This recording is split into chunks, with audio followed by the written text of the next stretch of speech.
सरदार साहब ये बताएं कि आपने ये गाना वाना कहाँ से सीख लिया? लोग आपके गाने के बहुत दीवाने हो रहे हैं आजकल। जी, ये कहाँ से सीखा आपने गाना? ये गाना मैं कराची से।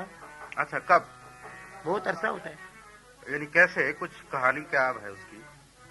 उसके कहानी बहुत लंबा है। थोड़ा सा सुना दे हमको जरा। अच्छा, हाँ? ये मैं मजदूर था साहब। हाँ? ये बात है, मैं मजदूर था एक। किस जगह? ये लेटी जेठी का क्यामाड़ी, हाँ हाँ, उधर केमाड़ी में। बोरी उठाते थे। हाँ? वहाँ पर हमको शौक था, हमने गाना शुरू किया था उधर, जब काम में शुरू किया था।